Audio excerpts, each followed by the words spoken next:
Assalamualaikum warahmatullahi wabarakatuh. Alhamdulillah, wassalatu wassalamu ala rasulillah wa ala alihi wa sahbihi wa man tabi'ahu wa nasarahu wa walah, amma ba'd. Al-Fadhil Tuan Imam, tuan-tuan muslimin, muslimat, hadirin hadirat yang dirahmati Allah subhanahu wa ta'ala. Alhamdulillah, setinggi-tinggi kesyukuran kehadrat Allah Azza wa Jalla, pada malam ini kita diberikan lagi kurnianya untuk terus membaca dan meneliti serta tadabbur ayat-ayat daripada surah Yusuf. Kita berhenti hari itu sampai ayat 32. Jadi sebelum kita sambung untuk ayat yang seterusnya, kita flashback balik sikit daripada ayat 30 tu tuan-tuan. Kalau tuan-tuan boleh tengok, ramai yang hafal kan. A'udzubillahi minasyaitonirrajim. Wa qala niswatun fil madinati imra'atul azizi turawidu fataha an nafsi qad syaghafaha hubba inna lanaraha fi dhalalin mubin. Dan wanita-wanita di kota berkata, isteri Al-Aziz, yakni Raja Mesir yang kita ceritakan hari itu, menggoda hamba khadam atau hamba lelakinya untuk menundukkan dirinya kepadanya. Sesungguhnya cintanya kepada budak itu adalah sangat mendalam. Sesungguhnya kami memandangnya dalam kesesatan yang nyata. Falamma sami'at bimakrihinna arsalat ilaihinna wa a'tadat lahunna muttaka'an wa atat kulla wahidatin minhunna sikkina wa qalat ikhruj alaihin falamma ra'aynahu akbarnahu wa qatta'na aydiyahun wa qulna hasha lillah ma hadha basharan in hadha illa malakun karim. Maka tatkala wanita itu, yang selalu tuan-tuan namakan dia dengan Zulaikha, kita cerita dulu, walaupun ialah Zulaikha tu nama, ada yang sebut Zulaikha, ada yang kata Zalikha, bantailah apa pun. Apabila wanita itu mendengar cercaan mereka, ini orang mengata dia, diundangnya lah wanita-wanita itu dan disediakan bagi mereka tempat duduk, tempat bersandar, dan diberikan kepada masing-masing mereka sebilah pisau untuk memotong jamuan. Kemudian dia berkata kepada Yusuf, keluarlah kamu, nampakkan dirimu kepada mereka. Maka tatkala wanita-wanita itu melihatnya, mereka kagum kepada keelokan rupanya, dan mereka melukai jari-jari tangannya, dan mereka berkata, Maha sempurna Allah, ini bukanlah manusia. Sesungguhnya ini tidak lain hanyalah malaikat yang mulia. Tuan-tuan yang dirahmati Allah, hak ni kita cerita hari itu dalam kuliah kita yang lepas tentang strategi balas dendam Zulaikha, kalau kita nak namakan Zulaikha tu, terhadap perempuan-perempuan bangsawan, isteri-isteri pembesar-pembesar negeri yang mengata dia. Jadi dia nak tunjukkan hakikat apa yang sebenarnya dia lalui duduk dalam istana dia tu, dan Yusuf duduk lalu lalang depan rumah dia pagi, petang, siang, malam duduk ada di situ. Maka apa yang dia rancang, bawa mai semua ni macam yang kita cerita hari itu, duduk setempat, bagi buah-buahan, bagi barang apa yang nak yang boleh buat potong, bagi seorang sebilah pisau. Maka berkata perempuan ini kepada Yusuf, ukhruj, keluar, pergi kat mereka. Falamma ra'aynahu akbarna, apabila mereka melihat, terkejut, sangat kagum dengan kecantikan rupa paras Yusuf alaihi salam. Maka Allah Ta'ala ceritakan, qatta'na aydiyahunna wa qatta'na aydiyahunna. Dia apa potong? Perkataan qatta'na ini, dia bukan makna potong bagi putih terus jari itu, dah. Maksudnya terluka, terpotong tu, terkena kat luka tu, bukan sekali, sedikit demi sedikit, tak terasa pun. Kalau kena sekali, dia akan rasa pedih, kita akan rasa sakit, mungkin kita akan tarik, tersedak. Hak ni potong sikit-sikit tak sedap. Kata Al-Imam Al-Biqai, perkataan wa qatta'na tu litakthir, dia kata kena tu dihirih-hirih tak perasan, punyalah kagum dengan kecantikan rupa paras ataupun keelokan rupa Nabi Yusuf alaihi salam. Dan apa kata wanita-wanita itu? Yang ni bukan manusia, ini adalah malaikat yang mulia.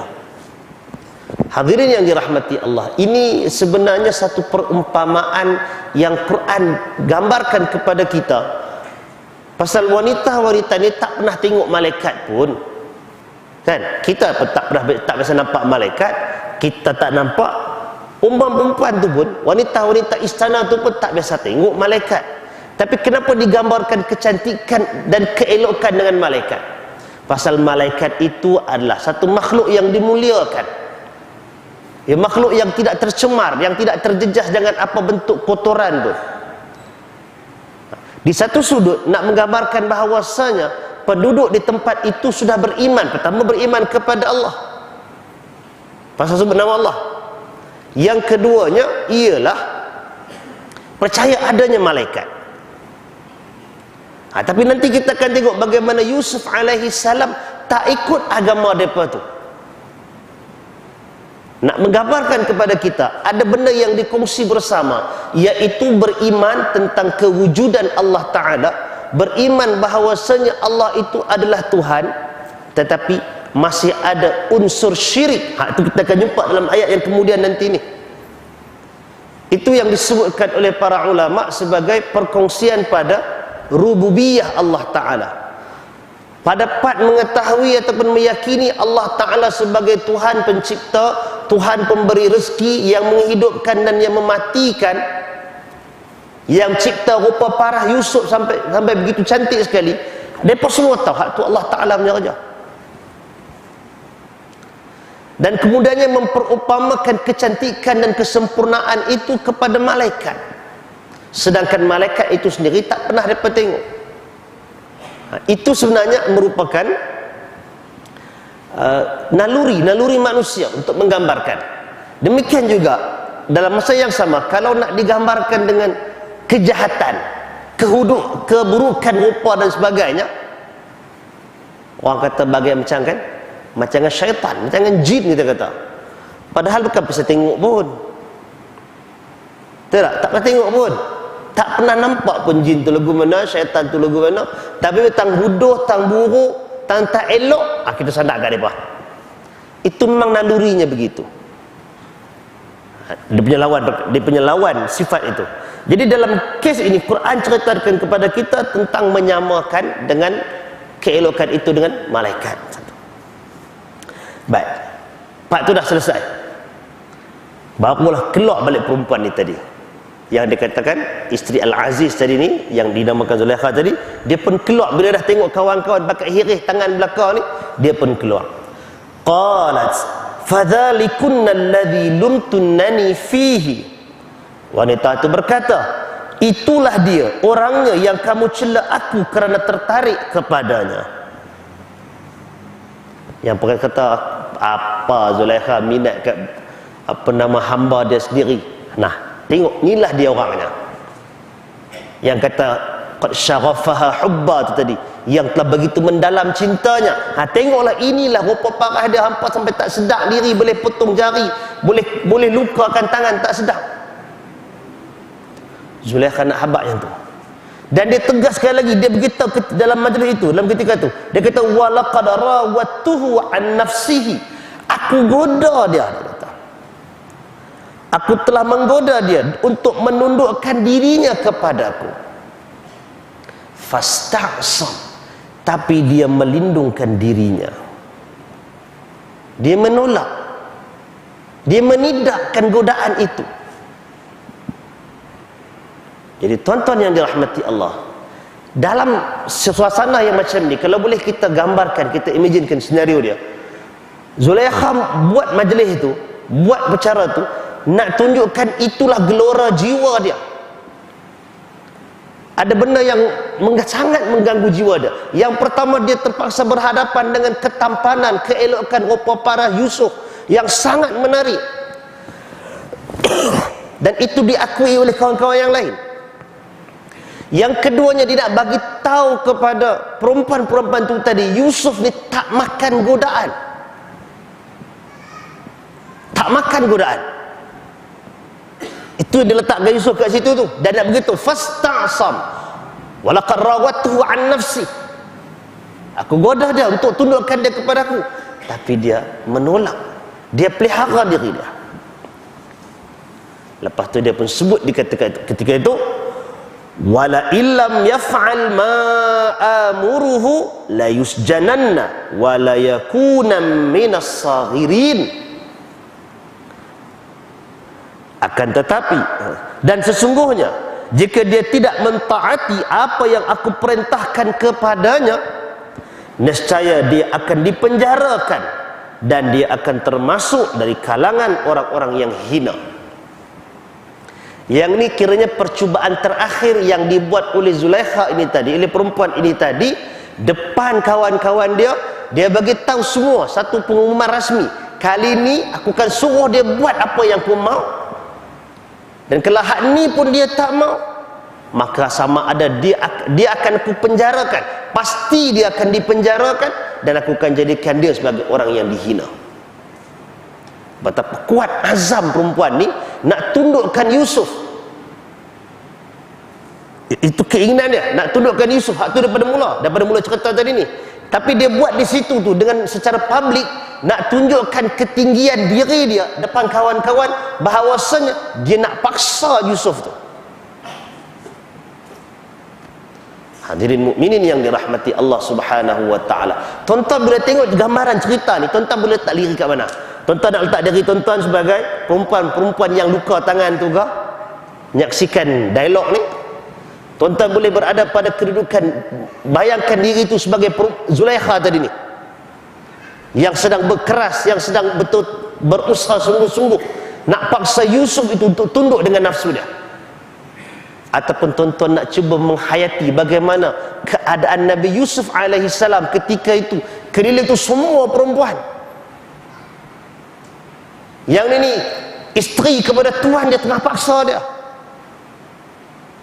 paksa untuk melakukan benda yang seronok, buat benda yang sedap.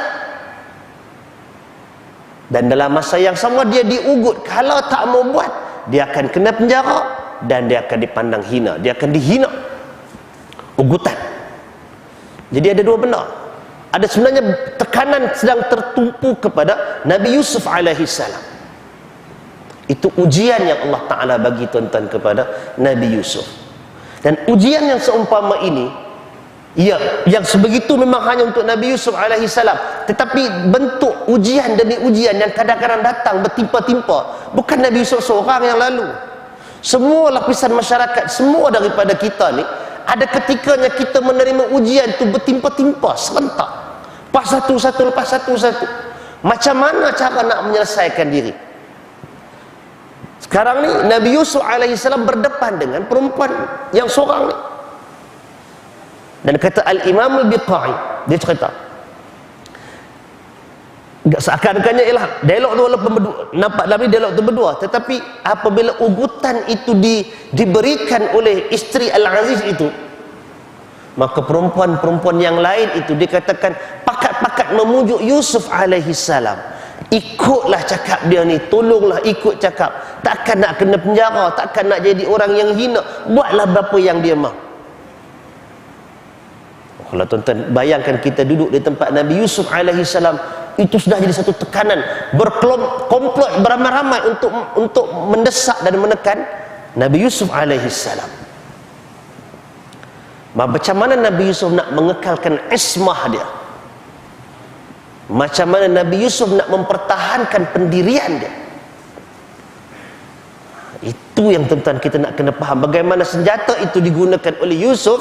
Dan itu yang Allah Ta'ala ceritakan kepada kita, supaya kita juga menggunakan benda yang sama apabila kita melalui ujian-ujian yang mendedahkan kita kepada kemurkaan Allah Azza wa Jalla.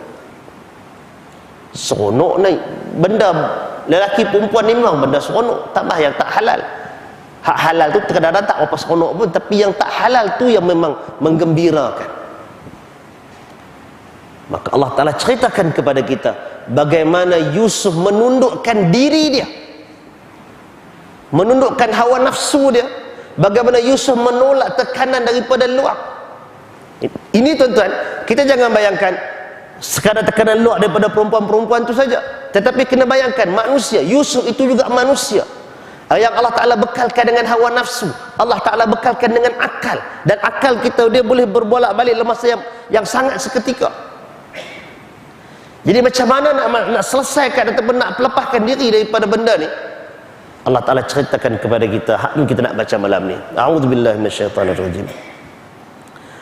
Qala rabbis sijnu ahabbu ilayya mimma yad'unani ilayhi wa illa tasrif anni kaidahunna asbu ilayhinna wa akum minal jahilin. Qala, Yusuf berkata, terus dia berkata tu maksudnya apa? Dia berdoa, wahai Tuhanku, Rabbi, as-sijnu ahabbu ilayya. As-sijnu itu ialah penjara. Penjara itu lebih aku sukai daripada memenuhi ajakan mereka kepadaku. Dan jika tidak engkau hindarkan daripadaku tipu daya mereka, tentu aku akan cenderung untuk memenuhi keinginan mereka, dan tentulah aku termasuk dari kalangan orang-orang yang jahil. Ini jawapan daripada Yusuf nak melepaskan diri dia daripada gejolak jiwa nafsu dia sendiri, satu. Yang kedua, tekanan daripada luar. Dia minta kat siapa? Tak ada satu kuasa yang boleh mempertahankan diri dia ketika itu, dah bahkan pada bila-bila masa saja, melainkan Allah Subhanahu wa ta'ala. Pasal tu dia sebut qal. Allah ceritakan, Yusuf berkata, Rabbi, Tuhanku, as-sijnu ahabbu ilayya. Penjara tu lagi aku suka ya Allah, mimma yad'unani ilaih, daripada benda yang depa tu ajak aku untuk buat dengan depa. Tuan-tuan yang dirahmati Allah, Nabi Yusuf tak pernah masuk penjara. Habis kuat pun dia masuk dalam telaga hari tu ni, cerita zaman dia kecil dulu. Dan penjara ni juga maklum satu dunia, siapa pun bukan tempat elok. Walaupun orang kata penjara dalam taman ke apa-apa, tetap juga dia terkurung. Dan itu memang tujuan ancaman daripada perempuan tu tadi. La yusjananna, maknanya dia tak mau dengar cakap kan, tak apa, kita letakkan dia kat tempat tu biar dia terhad, tak boleh bergerak di mana, untuk menyekat Yusuf alaihi salam daripada bergerak ke mana-mana. Nampak? Baik, jadi Yusuf alaihi salam sebut yang penjara tu lebih dia suka. Sebenarnya tuan-tuan, dia bukan masalah suka dengan tak suka. Kalau kita tukar ayat tu, ialah penjara tu benda yang memang tak ada siapa pun yang suka. Kalau ada siapa-siapa dapat tawaran duduk dalam penjara untuk dimasukkan dalam penjara, ada siapa mau? Tak ada siapa mau. Bagi voucher untuk masuk duduk dalam penjara 2 malam. Orang tak mau, tak ada orang buat kan benda tu. Pasal penjara tempat yang tidak disukai. Jadi Nabi Yusuf nak begitu, penjara, tara penjara yang satu dunia, sejak berkurun-kurun lama orang tak suka tempat tu. Yang tak suka tu, bagi dia itu lebih lagi boleh dia terima, dan dia lebih tak suka kepada benda yang dibuat oleh perempuan-perempuan tersebut, iaitu menggoda dia untuk berlaku curang.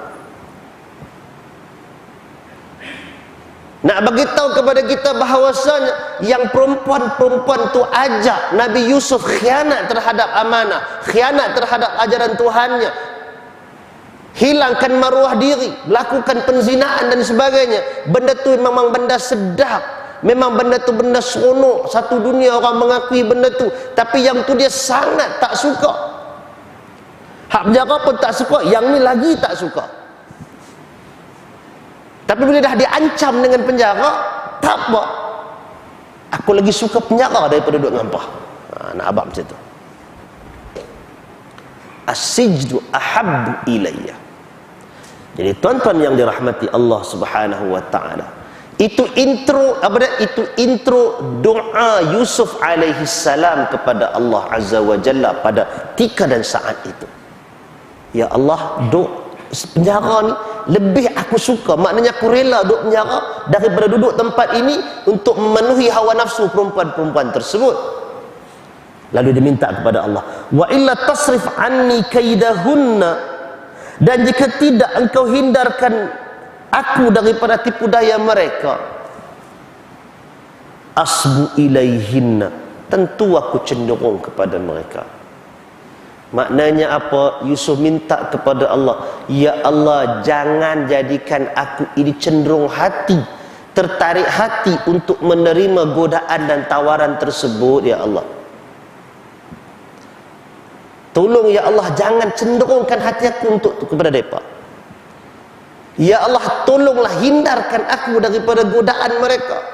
Kalau bukan Allah yang hindarkan, nescaya aku akan terjebak.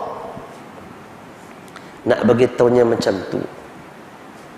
Jadi perkataan ini ialah perkataan permohonan, atau kita katakan sebagai doa.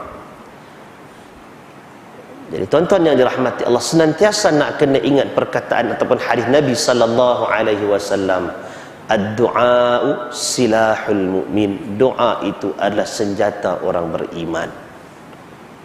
Ada saja masalah, ada saja kesempitan, ada saja yang kita terperangkap, benda yang pertama sekali kena buat ialah berdoa kepada Allah Subhanahu wa ta'ala. Yang tu spontan, terus iltija, terus menghadap kepada Allah Azza wa Jalla. Ya Allah, terangkan situasi, sedangkan Allah memang Maha mengetahui, tapi nak bagi tahu kesungguhan permintaan itu, bahawa kalau Allah tak alihkan, siapa pun jatuh. Jadi di sini tuan-tuan, satu isyarat yang boleh faham ialah kita ni tak kira siapa pun, sama ada yang duduk kerja di tepi jalan, kaki kutip ganja ke, sampailah kepada tahap jadi tok lebay, jadi ustaz, jadi siapa pun, apabila berdepan dengan godaan, semuanya terdedah untuk terjebak dan jatuh. Sama saja. Jangan kata, oi takkan dia ustaz, itu ustaz pun nak kena tergoda juga. Dah, manusia ni, siapa pun atas nama dia manusia, yang Allah Ta'ala bekalkan kepadanya hawa nafsu, yang Allah Ta'ala bekalkan kepadanya keinginan seksual dan seumpamanya, jangan sampai cuba-cuba. Pasal bila ada godaan, tak ada benteng yang menahan, na'udzubillah, dia akan terjebak. Itu yang pasal tu tuan-tuan, jangan heran benda tu. Kita tengok, sampai hati nama saja jadi ustaz tapi nafsu serakah. Dia pun orang juga. Sampai hati dia Tok Bilal masjid, dia orang AJK masjid, dia orang surau, dia orang agama, dia terkenal dengan dakwah, ini orang gerakan Islam. Dah dia manusia, bila dia terdedah kepada godaan yang seperti ini, semua orang pada tahap dan level yang sama, sehinggalah dibina benteng di hadapan dia untuk menyekat hawa nafsunya. Dan siapa yang boleh mengalihkan dia daripada kejahatan itu kalau bukan Allah Subhanahu wa ta'ala.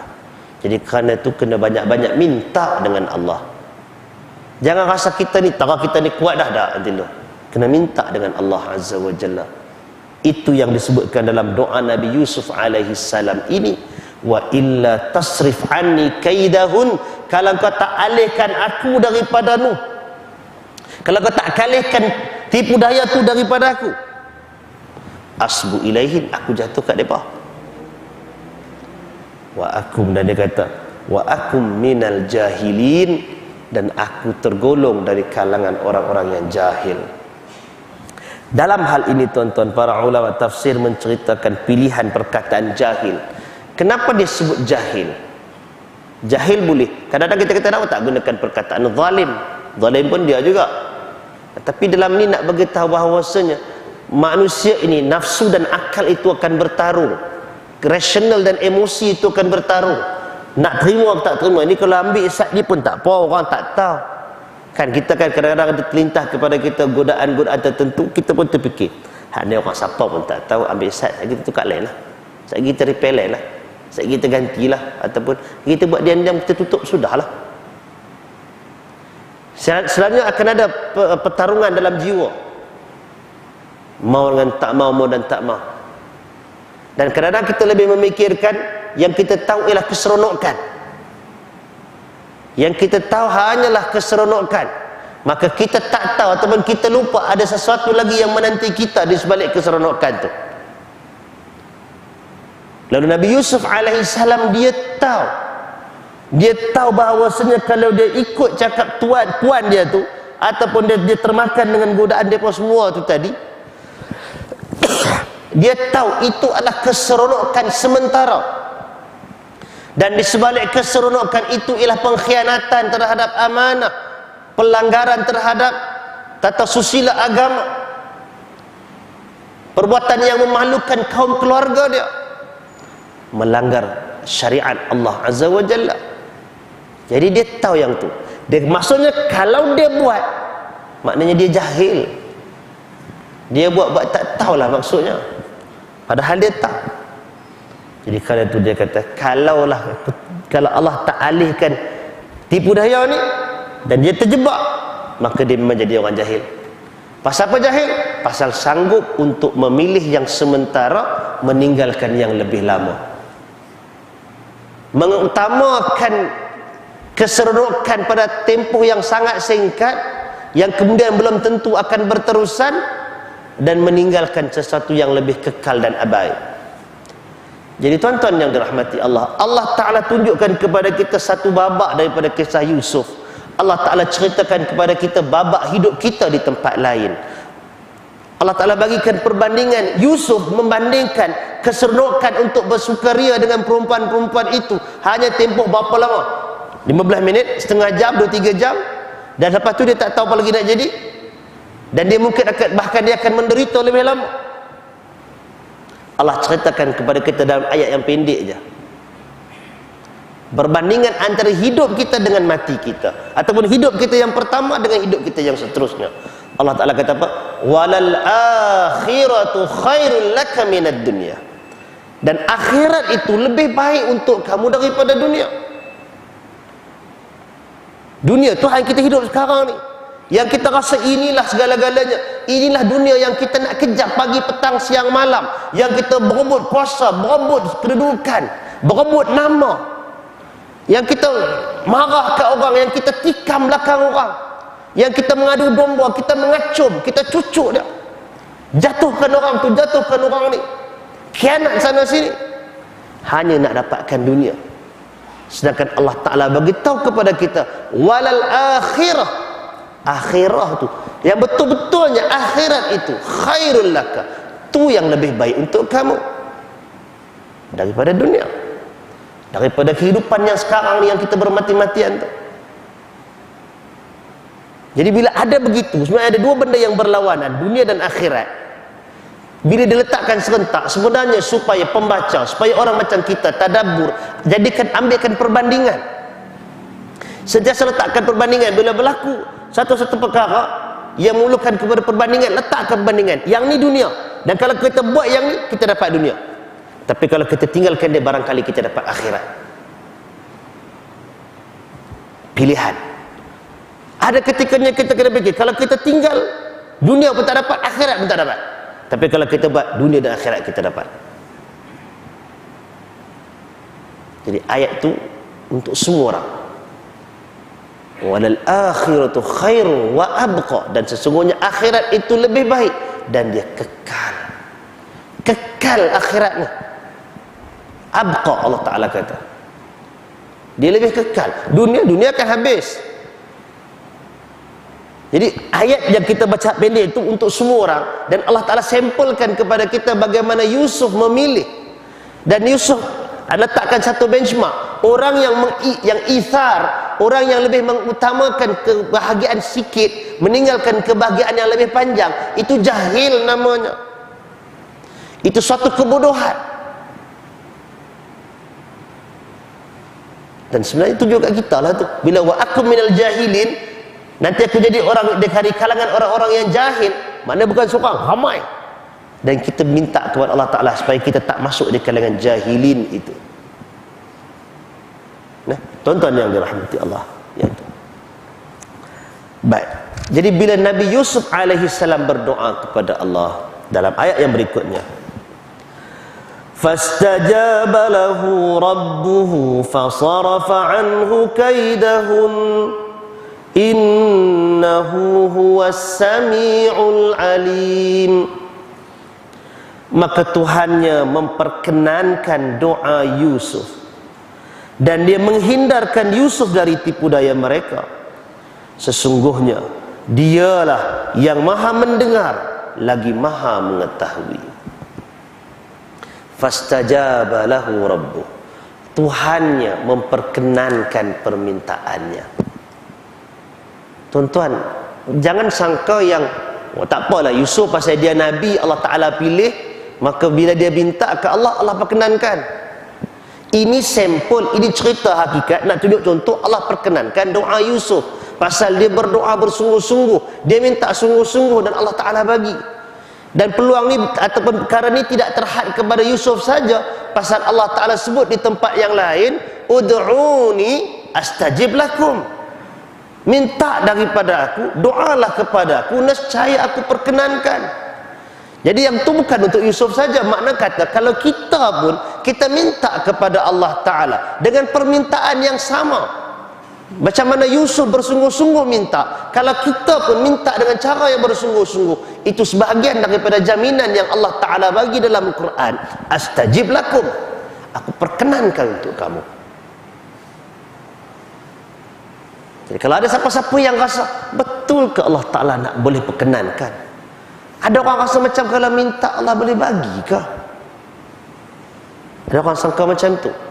Dalam keadaan tersepit, dalam keadaan tak tahu nak pergi mana, tak ada jalan keluar, doa minta ke Allah. Ada yang terdetik kalau minta ke Allah, nanti Allah nak bagi dalam bentuk yang macam mana. Dia mula timbul macam-macam andaian, macam-macam persoalan. Sedangkan tuan-tuan, kita tak boleh persoal macam mana Allah Ta'ala nak bagi. Itu hak Allah Ta'ala pun, suka Allah nak bagi macam mana pun. Allah perintah kita doa, Allah suruh kita minta yang nak bagi perkenan Allah. Cara mana tu saya tanyalah, Allah yang akan bagi. Keyakinannya ialah Allah akan perkenankan. Cara nak dapat itu mesti dengan kesungguhan, minta bersungguh. Dan satu lagi yang selalu saya sebutkan tuan-tuan, perkataan Dr. Muhammad Qutub rahimahullah, dia kata bila minta, Nabi-Nabi ni bila dia minta, dia bersungguh dengan apa yang dia minta dan tindakan dia serupa, tindakannya itu selari dan selaras dengan permintaan. Maka kalau kita nak pindahkan kepada diri kita, kalau kita berdoa kepada Allah Ta'ala, kita kena berusaha sesuatu yang sesuai dengan doa tu. Minta untuk jadi manusia yang faham agama, minta jadi manusia yang ditingkatkan amalan, tapi duk saja melengung macam tu, apa pun tak buat. Ada mengaji tak pergi mengaji, ada kitab tak mau baca, ada orang mengajak tak mau dengar, tak pernah mau tambah tahu agama. Tiba-tiba bila berdoa minta masuk syurga macam tu je. Syurga datang golek ke? Tak. Allah Ta'ala bayar dengan syurga tu untuk orang yang berjuang. Nabi sebut orang yang senang nak masuk syurga ni, yang dijanjikan ialah orang yang menuntut ilmu. Yang tu nak kena buat. Ataupun juga kita berdoa, Rabbana hablana min azwajina. Itu pun kalau faham doa, kalau tak faham doa duk nganga sajalah. Dan tak tahu minta apa kan. Masalahnya ialah ramai yang berdoa tapi dia tak tahu minta apa.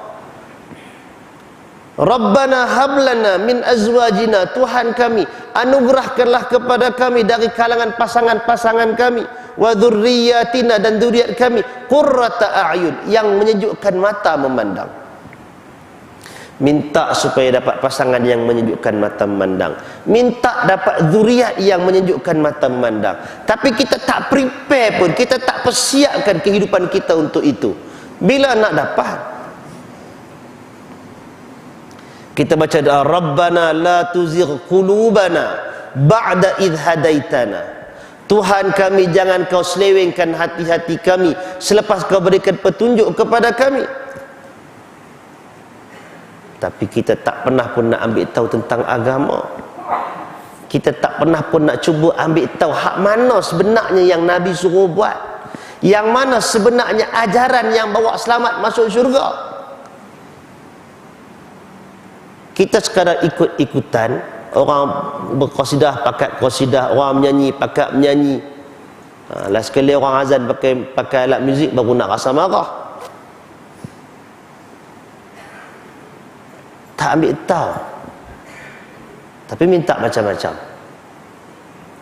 Dan cerita ni, Yusuf minta ke Allah Ta'ala lindung dia daripada tipu daya perempuan-perempuan yang ramai itu, dan dia pertahankan maruah diri dia sesuai benda yang dia minta dengan apa yang dia buat. Dan Allah Ta'ala perkenankan permintaan itu pasal dia bukan minta dalam keadaan yang lalai dan leka. Baginda Rasul sallallahu alaihi wasallam sebut dalam sebuah hadis, Inna Allah la yaqbalu du'a min qalbin ghafilin lahin. Sesungguhnya Allah Ta'ala tidak menerima doa daripada hati yang lalai lagi leka. Nabi habaq dah yang tu. Allah tak terima orang yang minta sambil lewa, minta yang dia pun tak tahu benda apa yang dia minta. Lalu dia pun minta, saya pun minta lah, minta apa tak tahu, tanya dia. Pasal apa nak tanya dia? Dia yang baca doa, kami amin ya. Cuba minta tu kita faham apa yang kita minta. Ada orang tu dia sakit tunggu masa nak masuk, contoh no, ada tunggu masa nak kena kerat ibu jari, ada tunggu masa nak kena ganti yang tu, ada orang nak kena duduk dalam wad. Ada benda yang kita patut minta dengan Allah Ta'ala, tapi kita tak tahu je. Tak minta pun kepada Allah, lepaskan orang yang minta kan. Jadi kerana tu tuan-tuan, doa ni ialah urusan personal, urusan sendiri. Doalah kepada Allah Ta'ala, jangan tumpang orang lain. Tuan-tuan kena pasal tu juga, tuan-tuan nak kena faham. Kalau kita baca hak Arab tu, kalau semula kata Allah saya nak tumpang biar faham. Jangan tumpang tak faham. Baik. Jadi Allah Ta'ala katakan kepada dia, fastajabalahu rabbuh. Allah Ta'ala tak tinggal orang yang minta dia kepadanya, tuan-tuan. Hak tu nak sangat-sangat nak kena yakin. Allah tak tinggal orang yang berdoa minta kepada Allah. Macam mana pun Allah Ta'ala akan bagi.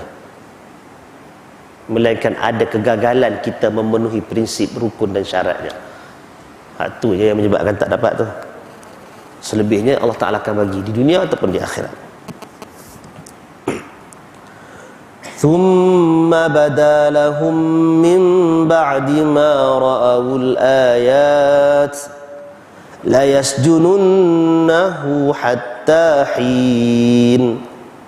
Kemudian timbul pikiran pada mereka setelah melihat tanda-tanda kebenaran Yusuf, bahawa mereka mesti memenjarakannya sampai suatu waktu. Jadi puak ni duk desak Yusuf sampai kesudah dia tak mau. Maka dia rasa apa? Decide apa? Dia memang macam ni. Dia memang betul-betul bersungguh keras mempertahankan maruah diri dia. Dan kalau pujuk pun tak guna. Bahkan ceritanya akan jadi memalukan balik. Kalau pecah rahsia ni, bukan kata Zulaikha tadi seorang, habis perempuan-perempuan lain pun pakat goda sama. Kalau terpecah rahsia ni sampai keluar, semua akan jadi malu. Maka suami-suami pun akan malu juga. Maka akibat daripada timbulnya idea itu, pemikiran itu, maka bulatlah tekad dan keyakinan mereka ni bahawasanya Yusuf ini perlu dipenjarakan. Quran cerita yang dia akan dipenjarakan, kemudian dalam babak seterusnya memang masuk penjara. Tak ada satu pendetilan daripada ayat Quran. Cumanya di kalangan ulama tafsir ada yang menukilkan perkataan macam yang disebutkan oleh Al-Imam Al-Biqai rahimahullah. Dia kata ada satu riwayat bagaimana Ibn Abbas radhiyallahu anhuma, wallahu a'lam, tu riwayat yang disandarkan. Ibn Abbas radhiyallahu anhuma pernah menceritakan bahawasanya lepas daripada peristiwa itu, Nabi Yusuf ini telah ditangkap atas permintaan perempuan-perempuan yang ramai ini tadi. Yusuf telah ditangkap. Dia guna pengaruh, kan, pengaruh Mamat Datin ni. Dia ditangkap dan dikenakan tuduhan cuba memperkosa, cuba menggoda isteri kepada tuannya, isteri kepada raja. Dia ditangkap, dia diikat, lalu dibawa keliling kota dengan dituduh tuduhan kesalahan menggoda ataupun cuba berlaku curang dengan wanita istana. Dikatakan bahawasanya Ibn Abbas radhiyallahu anhuma bila dia cerita benda ni, dia teriak nak menggambarkan getirnya ujian yang sedang dilalui oleh Nabi Yusuf alaihi salam. Seorang-seorang diri dia terbuang dalam negeri itu, daripada duduk dalam telaga pergi naik dekat tempat apa nama rombongan perdagangan, duduk di rumah tu kena bela elok, dia jadi tolong keluarga tu, tiba-tiba dia dikhianati dan dia dituduh buat benda yang dia tak mau. Dia dituduh buat satu benda yang dia sendiri pertahan sampai sudah takkan mau buat. Maknanya memang tak berbalik nak kata nak kena tu. Dan bila dia diarak begitu, maka jadilah tadi apa yang diazamkan oleh perempuan tu tadi. Cuba tuan-tuan tengok balik apa yang perempuan tu azamkan tadi. Perempuan tu kata tadi dalam ayat 32 tadi kan, wala illam yaf'al ma amuruhu, kalau dia tak mau buat apa yang ku suruh, la yusjananna, pasti dia akan dipenjara, wal yakuna minas saghirin, dan dia akan jadi orang yang hina. Jadi bila dia ditangkap nak dibawa ke penjara dengan cara yang begitu, Yusuf sebenarnya sedang dihina. Dia melalui perjalanan dia sedang dihina. Tapi tuan-tuan yang dirahmati Allah, kita nak kena pandang situasi itu ialah ujian Allah kepada seorang lelaki yang Allah pilih menjadi Nabi. Ujiannya memang sangat berat, yang tak tertanggung oleh manusia biasa. Tetapi dalam masa yang sama, tuan-tuan nak kena flashback balik. Allah Ta'ala sebutkan, wa kadzalika makkanna li Yusuf, yang demikian itu Allah Ta'ala perkukuhkan kedudukan Yusuf. Wallahu ghalibun ala amri, Allah Ta'ala menguasai urusannya. Bila Allah Ta'ala ceritakan Yusuf ini tak dimasukkan ke dalam penjara, terus Allah Ta'ala cerita, tuan-tuan tengok ayat 36. Wa dakhala ma'ahu as-sijna fatayan qala ahaduhuma inni arani a'siru khamra wa qala al-akharu inni arani ahmilu fawqa ra'si khubza inni arani ahmilu fawqa ra'si khubzan ta'kulu at-tayru min nabbi'na bita'wilih inna naraka minal muhsinin. Wa dakhala ma'ahu sijna fatayan, Allah Ta'ala tu ceritakan, dan bersama dengan dia masuk pula ke dalam penjara itu dua orang pemuda.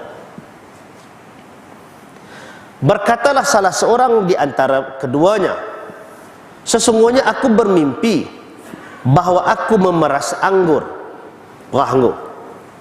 Dan yang lainnya berkata, sesungguhnya aku bermimpi bahawa aku membawa roti di atas kepalaku, sebahagiannya dimakan burung. Berikanlah kepada kami takbirnya, yakni huraian tentang mimpi itu. Sesungguhnya kami memandang kamu termasuk dari kalangan orang-orang yang pandai, yakni mentakbir mimpi. Baik, tuan-tuan yang dirahmati Allah, sekarang ni tuan-tuan bila baca cerita Nabi Yusuf ni, kena letakkan bahawasanya Allah tak tinggal Yusuf ni. Dia lalu kesusahan tu, tapi bersama dengan kesusahan itu Allah sertakan dengan kesenangan. Para ulama tafsir sebutkan bila Allah Ta'ala kata wa dakhala ma'ahu, hari yang dia masuk tu masuk juga bersama dengan dia. Maknanya pada ketika dan hari yang sama.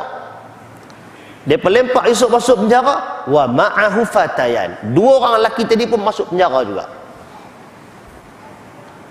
Masuk sekali serentak, tiga-tiga tu masuk dalam satu sel. Satu sel kata penjara lah. Dan penjara tu bukan daripada 3 orang saja. Tentulah penjara tu ramai kan. Pasal ni bukan lokap tahanan 14 hari. Ataupun sosma je 18 hari tu. Ini memang penjara. Memang penjara.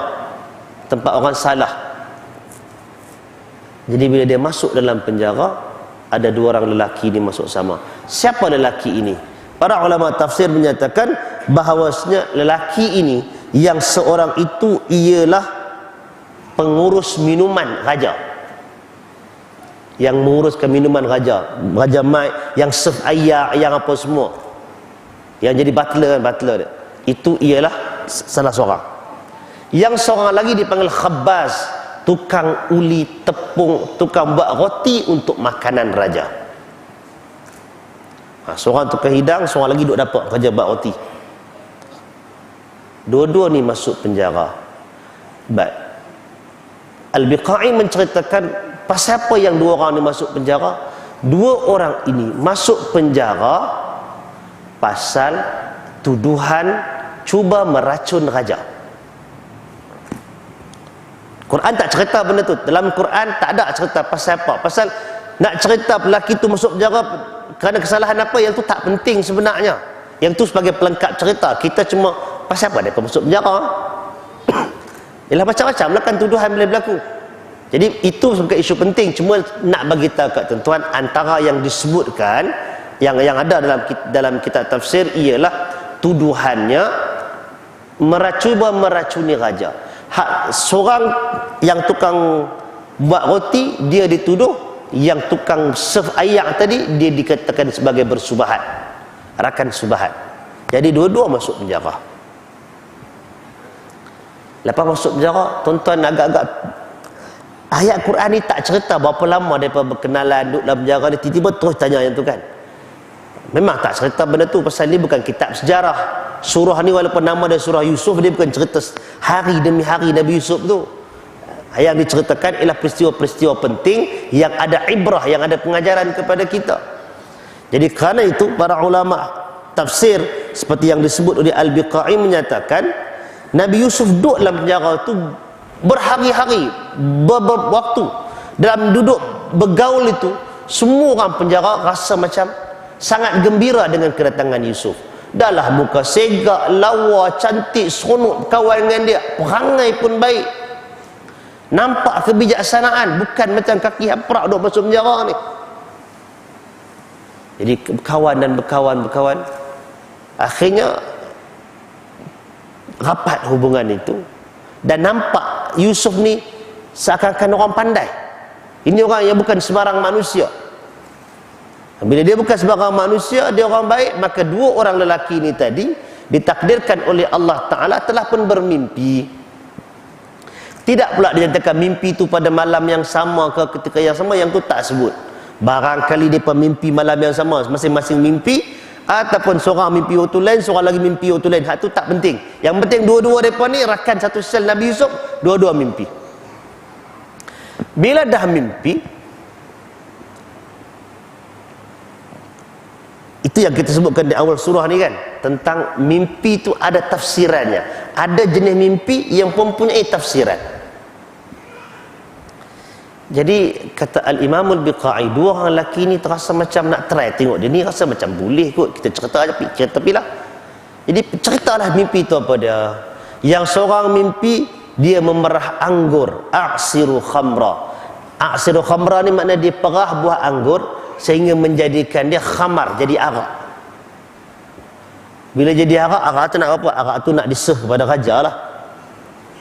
Yang seorang lagi mimpi bahawasanya dia pikul atas kepala ni roti, letak atas kepala tu, atas dulang kan, ada roti atas tu, berjalan, tiba-tiba mai burung, mai pagut makan sebahagian daripada roti tersebut. Hak tu mimpi dia bah. Apa makna mimpi ni? Jadi kedua-duanya ni tadi, nama daripada siapa? Nama tak sebut. Nama tu tak boleh buat sendiri. Nak buat nama Melayu, buat nama Melayu. Tidak buat nama lain tak apa. Kalau tak mau buat, tak buat nama. Nama tak penting kan. Dalam cerita ni nama bukanlah benda penting. Jadi Nabi takwil, cerita kat kami benda apa ni tentang takwilan, tafsir kepada mimpi ini. Pasal kami rasa kau ni orang baik, orang yang tahu tentang benda ni. Nampak tuan-tuan yang dirahmati Allah, bila ini peluang yang terbuka kepada Yusuf alaihi salam. Selama tempoh dia duduk penjara yang macam tu, dia bergaul dengan mereka, dia tunjukkan akhlak yang mulia, akhlak yang baik. Orang tertarik dengan dia, orang yakin dengan kredibiliti diri dia, orang percaya dengan dia. Tu yang sampai bila mimpi pun boleh cerita kat dia. Dan sekarang ni terbentang kepada dia ruang untuk menyampaikan mesej. Jadi untuk sebelum dia sampaikan mesej apa yang dia nak bawa tu, dengan peluang yang ada ni, dia ada intro dulu. Apa intro dia? Allah Ta'ala sebutkan dalam ni, ayat 37. Qala la ya'tikuma ta'amun turzaqanihi illa nabba'tukuma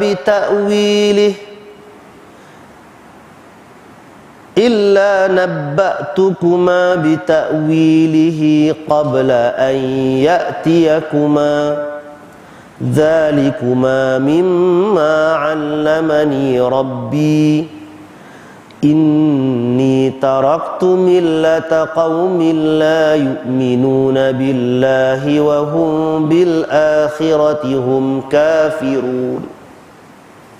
Baik, dia kata apa? Qala, Yusuf berkata, la ya'tikuma ta'amun, tidak disampaikan kepada kamu berdua makanan, turzaqanihi, yang akan diberikan kepada kamu, illa nabba'tukuma bita'wilihi, melainkan aku telah dapat menerangkan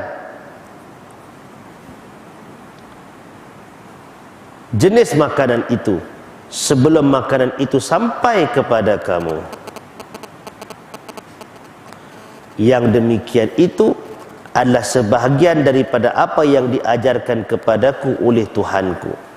Sesungguhnya aku telah meninggalkan agama orang-orang yang tidak beriman kepada Allah, sedang mereka engkar kepada hari kemudian. Baik, tuan-tuan yang dirahmati Allah, ini perkataan daripada Yusuf alaihi salam. Dia kata, sebelum sampai makanan pada kamu. Jadi orang kalau duduk di asrama ke duduk di penjara ke, kan dia ada masa makan kan. Jadi makanan itu akan dihantar ke sel. Nabi Yusuf tak kata sebelum sampai waktu makan. Mana kalau kita kata sekarang ni, ataupun kita kata pagi lepas sarapan, sebelum sampai makanan, maknanya dalam range waktu zuhur untuk makan tengah hari pula. Itu waktu tu agak waktu yang agak terbuka. Barangkali daripada pukul 11 sampai pukul 1, makanan dihantar kepada orang-orang dalam penjara, satu sel ke satu sel, satu bilik ke satu bilik, nak sampai ke mereka lambat kan. Jadi yang tu agak terbuka, tak tahu bila. Nabi Yusuf beritahu secara spesifik, sebelum makanan hampa sampai ke hampa ni, aku akan terangkan tentang tafsiran mimpi kamu. Terjemahan sini dia tak kena ni.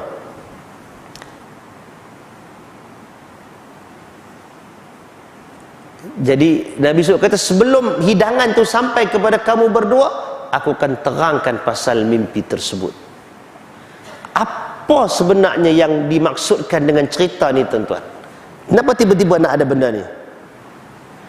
Nak bagi tahu kepada kita dalam dialog ini, Nabi Yusuf nak meyakinkan kepada dua orang yang bertanya ni tadi, yang hampa tak tanya salah orang, hampa memang tanya tempat yang betul.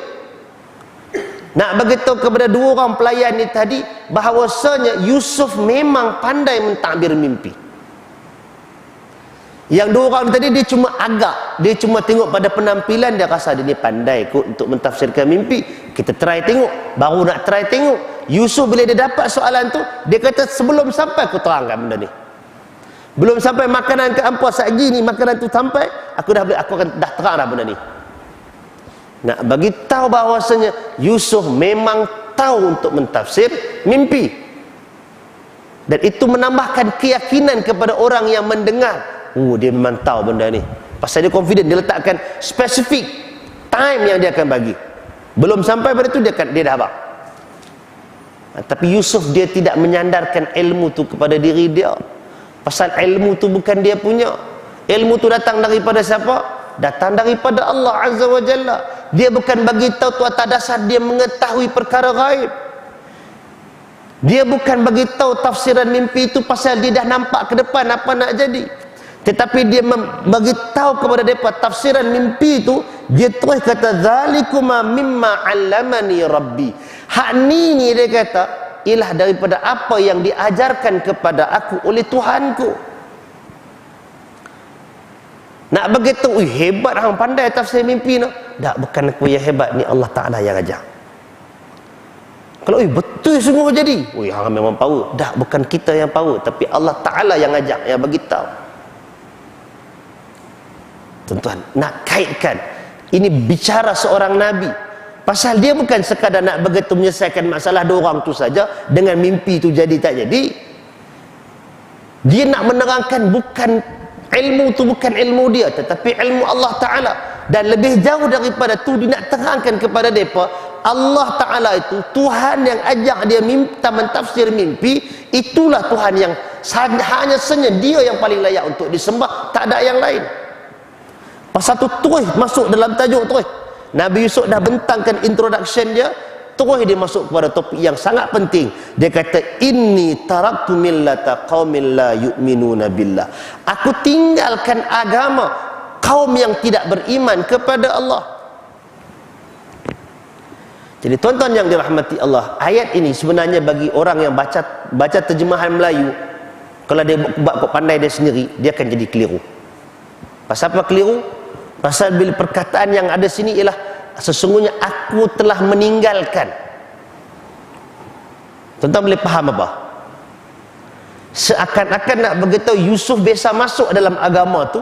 Yusuf pernah bersama dengan kaum yang tidak beriman kepada Allah, kemudian dapat hidayah baru keluar. Boleh faham lagu tu tak? Boleh kan? Tapi sebenarnya perkataan at-tarku dalam bahasa Arab, pasal tu tuan-tuan bila kata Quran jangan terjemah, jangan berpandukan terjemahan, betul tafsir sendiri, sesat nanti. Para ulama lughah dalam bahasa Arab menyatakan at-tarku itu perkataan meninggalkan itu dia boleh jadi dua. Pertama, kita dah pi dekat dia kemudian baru kita tinggal. Yang kedua, at-tarku juga bermaksud daripada awal memang kita tak sama dah dengan dia. Daripada awal dah kita tak mau yang tu, kita tinggalkan siap-siap. Jadi itu adalah perkataan yang boleh digunakan dalam beberapa keadaan. Dan macam mana kita nak terima yang mana satu? Tengoklah kepada konteks cerita ni. Nabi Yusuf memang lahir daripada keturunan anak Nabi.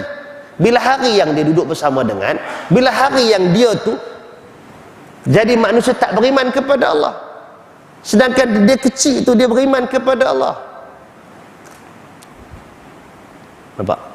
Dan juga dalam apa yang kita boleh faham sepintas di sini, negeri itu dia ada kepelbagaian agama. Dan ada ruang untuk Yusuf ini mempraktikkan agama dia. Yusuf boleh praktik agama, dia tak terhalang dalam bab ni. Kita tengok dalam kes dia duduk rumah tuan dia tu, tak ada cerita yang dia dihalang daripada ibadat cara dia sampai dia besar. Dan dia juga beritahu, dan kita akan jumpa nanti ketika dia masuk dalam istana sebagai pembesar pun tak dikacau pendirian agama dia. Nampak? Baik. Jadi dia kata inni taraktu millata qaumin la yu'minuna billah. Aku tinggalkan agama, aku tinggalkan pegangan hidup orang-orang yang tidak beriman kepada Allah. Mesej tu bukan mesej tergantung, mesej tu ialah mesej nak bagi tahu, nak tarik perhatian. Dua orang ni tadi, hebat Yusuf ni. Bila kata hebat Yusuf ni pasal dia tahu nak tafsirkan mimpi. sebelum datang makanan.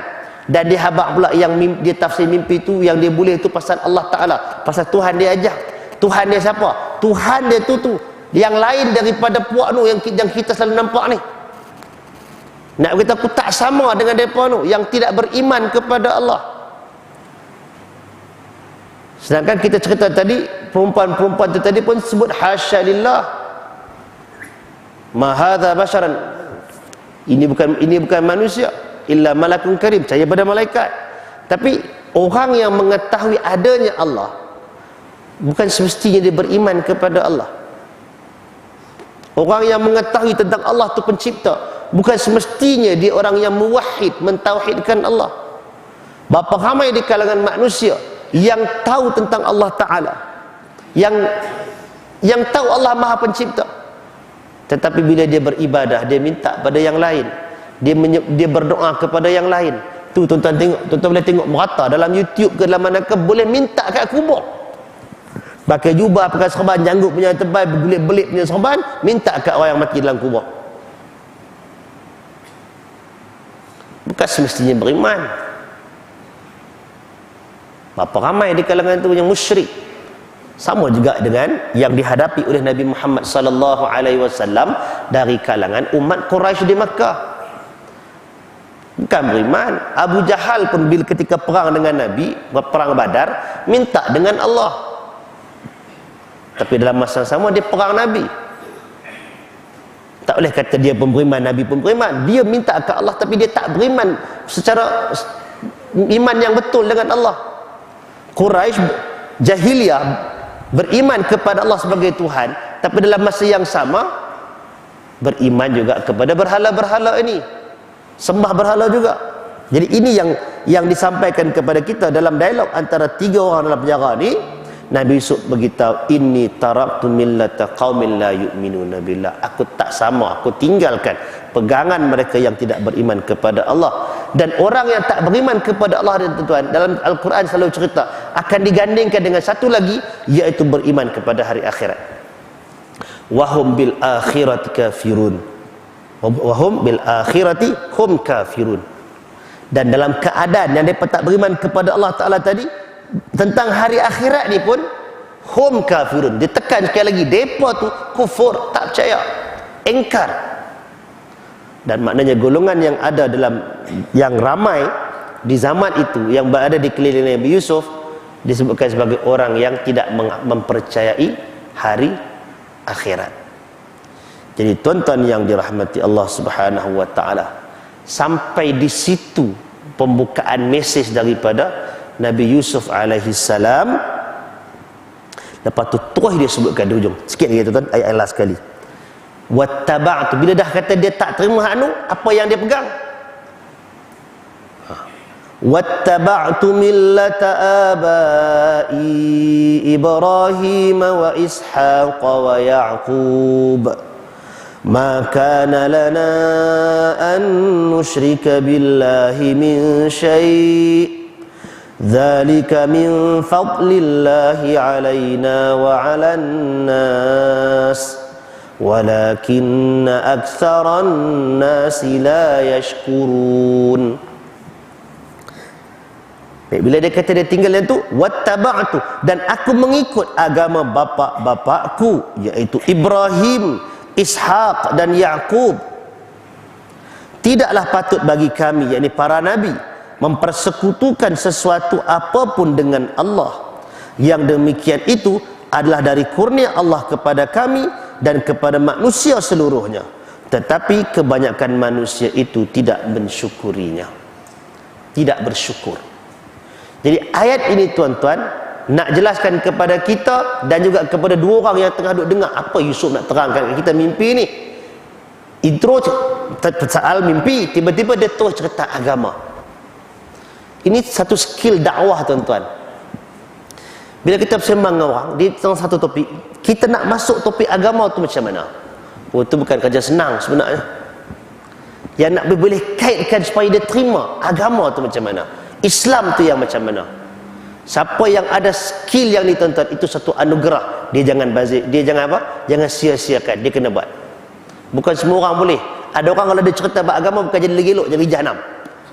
Dia tak boleh cakap-cakap, dia kena cakap perangai elok sudah. Takut salah fakta, takut salah petunjuk dan sebagainya kan.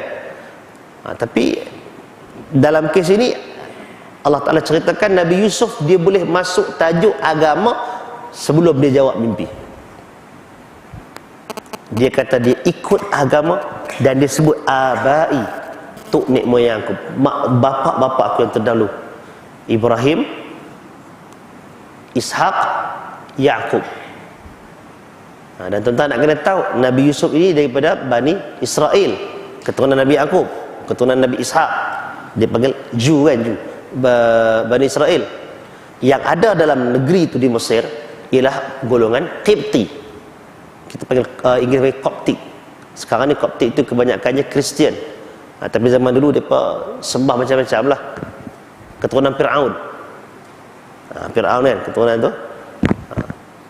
Jadi dia kata makana lana, tak boleh untuk kami, tak sesuai untuk kami para nabi. Maknanya Nabi Yusuf dah tahu dah dia juga merupakan nabi. Ibrahim nabi, Ishak nabi, Yaqub dan juga Yusuf, keempat-empat ini nabi berturut-turut. An nusyrika billah min syai', untuk kami mensyirikkan Allah Ta'ala dengan sesuatu pun. Dan ini adalah kelebihan yang Allah Ta'ala bagi kepada kami dan kepada sekalian manusia, iaitu kelebihan mengetahui bahawa saja tak boleh syirikkan Allah Ta'ala dengan yang lain. Itu satu kemuliaan. Kalau mensyirikkan maknanya kita akan rugi. Dan oleh kerana itu kemuliaan, itu pengetahuan yang merupakan nikmat daripada Allah, maka sepatutnya kita bersyukur dengan nikmat tu. Sama macam kita tuan-tuan, kita ni duduk dalam tempat keadaan dah duduk dalam masjid dah. Cuba tuan-tuan bayang, kita duduk berkeliaran ke luar tak tentu hala tuju lagi, duk jual nombor ekor lagi kan, duk kertas tu kan, duk kibak macam tu. Cuba bayangkan kalau kita, na'udzubillah, anak cucu kita lahir-lahir duk kerja yang tu nanti, besar-besar buat kerja yang tu. Ataupun cukup tempoh pi gereja, cukup tempoh pi tokong ulang, cukup tempoh pi angkut gavadi, na'udzubillah. Bila nak terbayangkan boleh masuk, boleh kenal Islam, boleh kemudiannya nak faham Islam. Kalaulah kita duduk rasakan diri kita ni, kita duduk, andaikan kita duduk tempat orang bukan Islam sekarang ni, di tempat kita, agak-agak kita boleh kenal ke Islam. Yang kita sendiri dah lama Islam, kita tak habaq apa pun pasal Islam ni, tak tunjuk apa pun yang elok pasal Islam kan. Jadi bila kita dah terima agama ni, kita dah terima Islam ini nikmat yang sangat besar, kita kena syukur. Dan Allah Ta'ala sebut, suntikkan di sini, walakinna aktsaran nas la yashkurun, tapi kebanyakan manusia dia tak bersyukur. Yang kita bimbang, kita ni termasuk dari kalangan kebanyakan tu, manusia yang tak bersyukur. Sebesar-besar nikmat Allah Ta'ala ialah iman dan Islam, takut kita tak bersyukur dengan nikmat tersebut, kita sia-siakan. Jadi mudah-mudahan tuan-tuan, bila kita baca ayat ni, kita baca peringatan ini, kita boleh teringat, kita minta, kita usahakan supaya kita termasuk dari kalangan orang-orang yang bersyukur. Wallahu ta'ala a'lam. Cukup sekadar tu tuan-tuan, insya-Allah kita akan jumpa di lain masa. Silakan kalau ada apa-apa yang nak diutarakan, nak kita kongsikan. Ada apa-apa? Kalau tak ada apa-apa, insya-Allah cukup sekadar tu. Aqulu qawli hadza wa astaghfirullahal azim li wa lakum wa lisairil muslimina wal muslimat innahu huwal ghafurur rahim. Assalamualaikum warahmatullahi wabarakatuh.